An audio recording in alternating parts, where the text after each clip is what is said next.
All right, so today we're talking about the brand new Garmin Forerunner 570 versus the tried and true 965. And what's kind of interesting is that the prices of both these right now at the time of this filming are very close with recent sales with the 965. Actually, funny thing, even when the 965 was first released, the price was about the same as the 570. So then the answer may seem easy, right? So the 965 has a higher number, and on paper, it's for the most part a more capable watch. It has maps, it has a titanium bezel, and it also has a bit more on the training feedback side of things. But it is also a 2-year-old watch, which isn't to say it's an old watch by any means that'll just stop working or anything like that. Garmin does actually support their watches for quite some time, and all the features that the 965 has are basically all the same as their most current watches. It's just that the most current watches may have a few extra bells and whistles, but the features all work the same for the most part. But the 570 actually does have some advantages over the 965, and it is also newer, so it does have some newer features. So in this video, we're going to go through all the features both of these have in common, as well as how they differ, just so you can decide which one is going to be right for you. And this is one of those videos that you probably want to watch all the way through, because although these share a lot in common, there's also some bigger differences, as well as some subtle differences which may make a difference to you. And if you do find the information in this video to be useful, do me a favor and just hit that like button down below. It's a small thing that you can do that'll help this video and the channel out quite a bit, and I appreciate it. Okay, so first up when it comes to sizes, and this actually may be the deal breaker for you straight out of the gate, where the 570 comes in two different sizes, one with a 42mm case and a larger version with a 47mm case. With the 965, it only comes in one size with a 47mm case, but that one size option on the 965 may be a limiting factor for you where it may not fit. It's still a thin watch though, which helps with the comfort, but that 47mm case is on the mid to higher end when it comes to watch sizes. But just for reference, here's how all of them look on my 185mm circumference wrist, and then this is how they look on a smaller wrist. The 965 is ever so slightly thicker than the 570, but it's not really a noticeable amount. I'd say that both of these are nice thin watches, and they're also lightweight watches as well. So all of these are going to be perfectly suited for running, as well as pretty much any other sports for that matter. And then when it comes to materials and construction, so the 570 has an aluminum bezel, where the 965 has a titanium bezel, and then both of them use a resin case otherwise. Both of these still look great though, and I suppose there may be a slight difference in terms of durability between aluminum and titanium, but both of these can scratch depending on how hard you are on your watches. But I wouldn't necessarily be super concerned with either of these. Both of these also use a Gorilla Glass lens to protect the display. However, the 965 uses a Gorilla Glass DX versus normal Gorilla Glass on the 570. I'm not really sure if there's going to be a huge difference there in terms of DX versus non-DX, but I guess the 965 in theory should be a little bit more durable in terms of the glass. And then both of these also have a domed lens on the outside, so this basically means that the lens actually kind of protrudes a little bit past the bezel. So although you can put a screen protector on either of these, the screen protector won't go all the way to the edge of the bezel. Now for the display, so the larger 47mm 570 actually has the same display size as the 965, where both of these have a 1.4-inch AMOLED display. However, the 570 has an upgraded display panel that's actually brighter than the 965. Now, although the display is brighter on the 570, it's not like the 965 has a bad display or anything like that. Both these are easily viewable outside in sunny conditions, so there's not really a huge issue, but the 570 just will be a little bit brighter. By the way though, in Garmin specs for these displays, you'll notice that there's actually for some reason a 1/10 of a millimeter difference between these. Not sure why. But with the 570, there's also that smaller size option, which will in turn have a smaller display, but it's still a 1.2-inch display, which also benefits from that brighter display panel. And then both of these also have touchscreens. However, there's actually one subtle, but I think sort of important feature that only comes in the 570. So both of the touchscreens work great on all of these, and you also have the ability to turn on and off the touchscreen for both daily use as well as on a per activity basis. Like you could, let's say, have touch enabled for, let's say, something like trail running, but maybe not something like cycling. However, the 570 has an additional feature called touch lock, and for me this is a pretty important feature. So what it does is that it locks the touchscreen when you're not using it, and what you'll notice is this little lock icon that appears if you try to touch it, and then all you have to do to enable the touchscreen is just swipe down on the screen. Another difference is going to be with the watch bands, where the 965 is quick fit band compatible, where if you remove the stock watch band, you can switch it out for one of their quick fit bands, which you can just kind of snap on versus having to use a tool.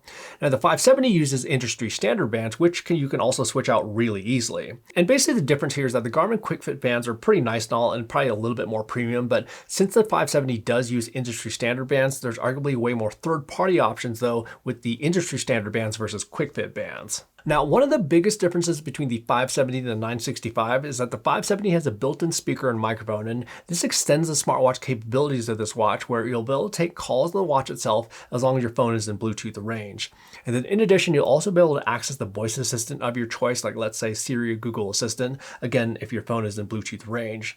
But there's also a voice command feature that you can use with the built-in microphone. So what you can do here is ask the watch to do certain things like starting a timer, setting an alarm, or you can even start a workout if you like. And then along with all that, the 570 just kind of has like friendlier and more pleasant tones all around for stuff like notifications, as well as starting and stopping activities. But it is kind of an interesting choice for Garmin to bring this sort of functionality into the Forerunner lineup, as this is certainly more on the smartwatch focused side of things versus the fitness feature, where they usually kind of split some of these features up between their Venue series and the Forerunners. But being that they also brought the speaker and microphone to their Phoenix 8 lineup, I guess it should come as no surprise. So both will track your steps, both will track your floors climbed throughout the day, as both of these do have altimeters. Both of them will track your calories burned, both have heart rate sensors, both have sleep tracking along with HRV, and both also have SpO2 sensors for tracking blood oxygen saturation levels. But when it comes to the heart rate sensors though, so the 965 has Garmin's 4th generation heart rate sensor, where the 570 has Garmin's latest 5th generation sensor, and there's really going to be two big differences with this sensor. So first off, the 5th generation sensor should be more accurate when it comes to workout tracking, but it's not to say that the 4th generation sensor is like wildly inaccurate and like that.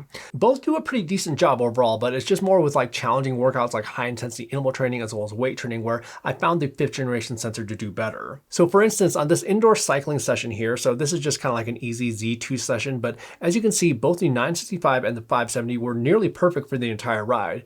There was a little bit of a bobble right here at the beginning from the 570, and then a couple little spots here and there where the 965 wandered for a second or two, but all in all, these are great results from both of them. Now, taking it outside, so this is where things get a bit more interesting because the watches have to deal with more variables like bumps and vibrations in a road. And on this ride, this was actually a gravel ride where there is even more challenging for watches to collect accurate heart rate.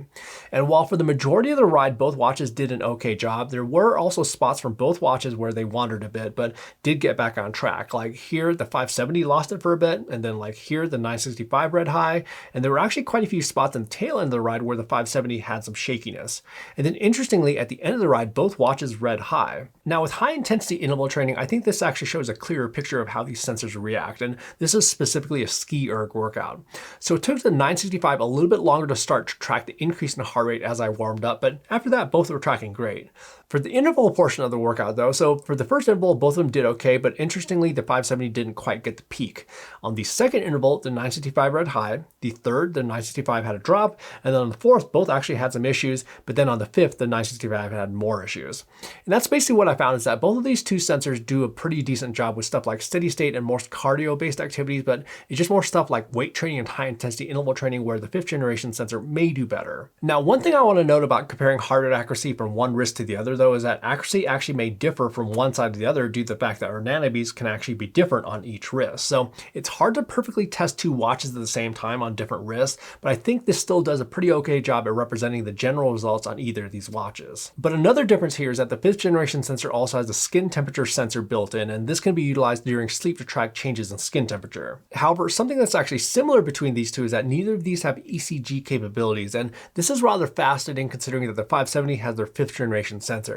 And for a little bit of background, every other Garmin watch that has their 5th generation sensor has ECG capabilities, but interestingly, the 570 doesn't have this capability. Now, it may not just be the heart rate sensor itself though that provides that functionality. There's also some other components that are needed to connect the heart rate sensor to the bezel for that sort of functionality. So not sure if that was just a cost saving things or what, but just note that the 570 doesn't have that functionality, even though it does have the 5th generation sensor. But again, the 965 doesn't have ECG either. When it comes to battery life, so the 965 can get up to 23 days of battery life versus the 570, which can get up to 10 to 11 days depending on the size.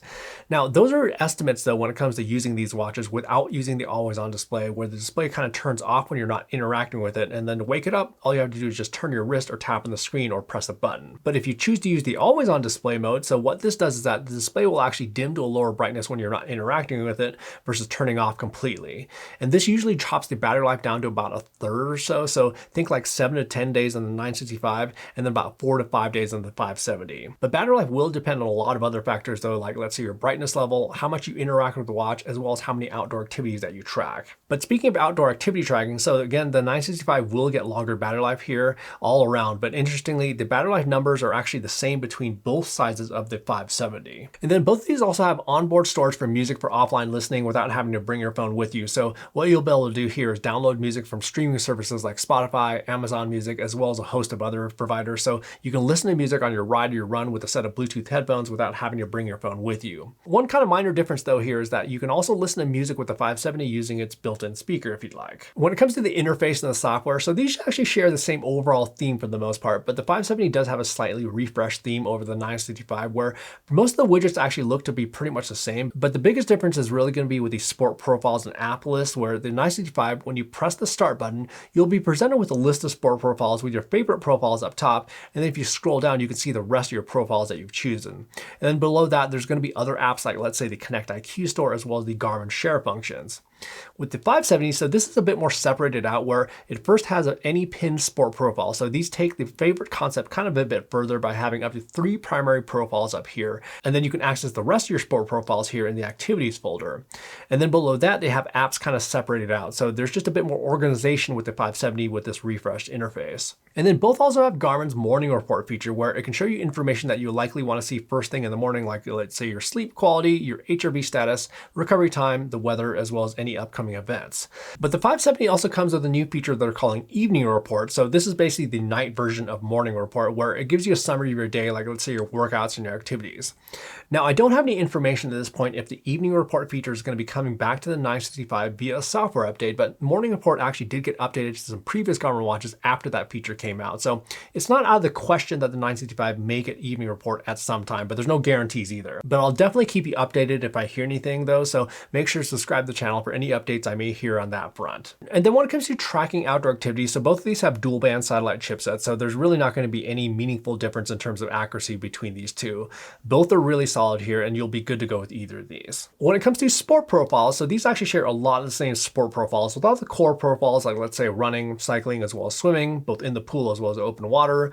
Both also track triathlon as well as multi-sport activities. They both have gym profiles, team sports, racket sports, tons of sport profiles here on both of these. But there are some new profiles on the 570, mainly on the multi-sport side of things. And again, I'm not sure if these are actually going to get backported to the 965, but the 965 is one of their multi-sport watches, so I hope they are. The 965 also has full offline topo maps, and kind of like the speaker or microphone, which is the big differentiator between the 570 to the 965, offline maps is the big differentiator between the 965 to the 570. So with these maps, so it doesn't just show you where you are on the map, but it also can show street information, trail information, landmarks like parks, and even stuff like Starbucks locations. There's a ton of information they actually built into these maps. But the power of these maps isn't just for seeing that information. So you can also do on-demand routing on the watch itself, where you'll be able to navigate to different points of interest or specific locations, where it can give you actual turn-by-turn directions as to how to get there, like turn left on Smith Street or here, or turn right on Elm Street over here.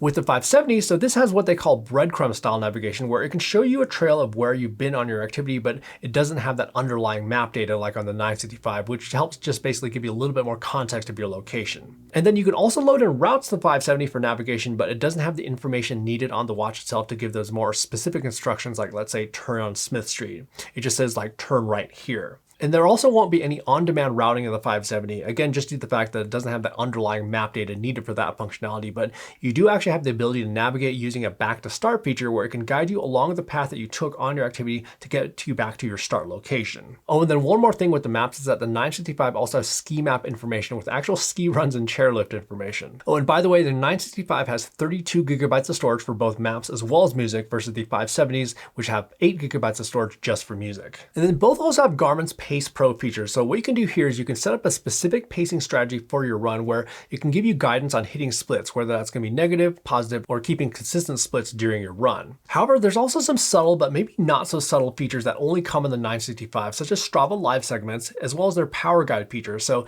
think like their Pace Pro feature is built for running, their power guide feature is meant for cycling with a power meter. But the not so subtle and actually quite useful feature on the 965 is that it also has Climb Pro. So what this does is that it can actually break out climbs on your outdoor activities when you're using a route to help you kind of understand the different climbs that you have on your route, as well as help you manage your efforts so you can just see how much suffering that you have left on your climb. And then for training and recovery feedback, so both of these actually have quite a bit here. So both have training status with all the same metrics within that widget. And then both of them also have training readiness as well with all the same stats. And then both of them also have HRV status as well as recovery time. There's also some other training tools that the 965 has that aren't available on the 570, like a real-time stamina feature, endurance score, as well as their hill score feature. And while those features are kind of neat and all, I'd have to say that none of those features are have-to-have features. But both of these actually can collect wrist-based running dynamics, like let's say cadence, stride length, vertical oscillation, as well as vertical ratio, and also running power. Now, the new HRM 600 heart rate strap that just came out alongside the 570 and 970 also has the ability to collect even more advanced running dynamics when paired with the 970, but not the 570. And I'm not sure at this point if those additional metrics will be able to be collected with the 965 via software update, but I sure hope they are. But there's also some new running specific features that rolled out with the 570 and 970 with a new projected race time predictor feature, which is basically a more specific race time predictor beyond just the race predictor widget. There's also an auto lap by timing gate feature, which is kind of an interesting feature where it can provide you with more accurate lap information during a race to make sure you're hitting correct splits, as well as the suggested finish line estimates. Again, though, at the moment, I'm not sure which of those new features that just came out with the 570 will be getting backported to the 965, but I have to imagine that some of those features would be, considering that this is a full-blown multi-sport triathlon watch. So fingers crossed. And then when it comes to external sensors, so the list here is actually pretty similar for the most part and compared to all the core sensors, but the 965 compared to additional sensors like let's say Garmin's inReach satellite communication devices, electronic shifting, as well as their Burb action cameras, as well as their dog track sensors. One difference here though is that although both of these can pair to cycling power meters, the 965 can collect additional advanced cycling dynamics like let's say left and right power balance, pedal power phase, pedal offset, and a host of other metrics when paired to something like the Rally power meter pedals that can collect this kind of information. And then one more thing in regards to sensors is that both actually do have the ability to download heart rate data from compatible heart rate straps like let's say their HRM Pro as well as the new HRM 600 heart rate strap. So this could be used for activities like let's say swimming as well as sports like mixed martial arts where you may not be able to actually wear a watch during those sort of activities. All right, so if you made it to this portion of the video, you've definitely learned a lot, but as you can tell, there's a lot to unpack here with a lot of similarities as well as a lot of differences. However, there's arguably one big advantage with each of these. So with the 570, that has a built-in speaker and microphone. With the 965, that has maps. And those two features are likely for two different kinds of people. So the speaker and microphone gives the 570 more smartwatch features and more phone integration, where the offline maps on the 965 makes it a little bit more useful outdoors. But another thing to consider is size, where there's two options with the 570 where there's only one size with the 965, which is on the larger side of things. But the last thing to consider is that the 965 came out 2 years ago where the 570 is brand new, but it's not to say that the 965 is outdated or anything like that. And on paper, it is a more capable watch than the 570. But being that the 965 is 2 years old, it's just going to be 2 years behind when it comes to software updates. And while they have actually added features to the 965 since it first came out, the chance of new features coming to this watch are less and less, where the 570 has a better chance in the future. Anyhow, that's a full rundown of the Forerunner 965 versus the Forerunner 570. If you have any questions about them that I didn't cover in this video, feel free to drop those down in the comment section down below. And if you found the information in this video to be useful, do me a favor, just quickly hit that like button down below and also subscribe to the channel for plenty more sports tech videos just like this that are coming soon. In the meantime, have fun out there and we will see you in the next video.